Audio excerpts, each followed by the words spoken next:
اللہ رب العزت نے قرآن مجید برہان رشید کے اندر ارشاد فرمایا، اور ماں باپ کے ساتھ اچھا سلوک کرو، اگر تیرے سامنے ان میں سے ایک یا دونوں بڑھاپے کو پہنچ جائے تو ان سے اف نہ کہنا اور انہیں نہ جھڑکنا اور ان سے عزت کی بات کہنا۔ حدیث مبارکہ میں ہے، حضرت ابو امامہ رضی اللہ تعالی عنہ سے روایت ہے کہ ایک شخص نے نبی کریم صلی اللہ علیہ وآلہ وسلم سے پوچھا کہ اولاد پر ماں باپ کا کتنا حق ہے؟ سرکار دو عالم صلی اللہ علیہ وآلہ وسلم نے فرمایا کہ وہ تمہاری جنت بھی ہیں اور تمہاری دوزخ بھی ہیں،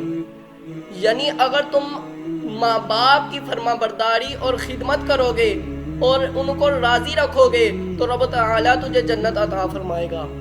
اور اس کے برعکس اگر ان کی نافرمانی اور پریشان کر کے انہیں ناراض کرو گے اور ان کا دل دکھاؤ گے تو پھر تمہارا ٹھکانہ دوزخ میں ہوگا۔ اسلام نے سب کچھ ہمارے لیے بیان کر دیا ہے اور والدین کی نافرمانی کے سلسلے میں سزائیں بھی مقرر کر دی ہیں،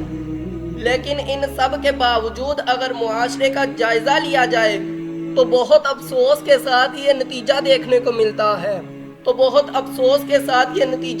کو ملتا ہے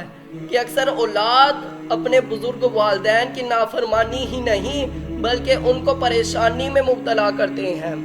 بہت سے والدین کو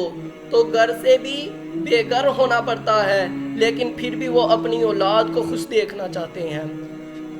اللہ پاک سے دعا ہے کہ سب کے والدین کا سایہ ان کے سروں پر سلامت رکھے، اور جن کے والدین اس دنیا میں نہیں، اللہ رب العزت انہیں کروٹ جنت الفردوس میں اعلیٰ سے اعلیٰ مقام عطا فرمائے اور انہیں صبر جمیل عطا فرمائے۔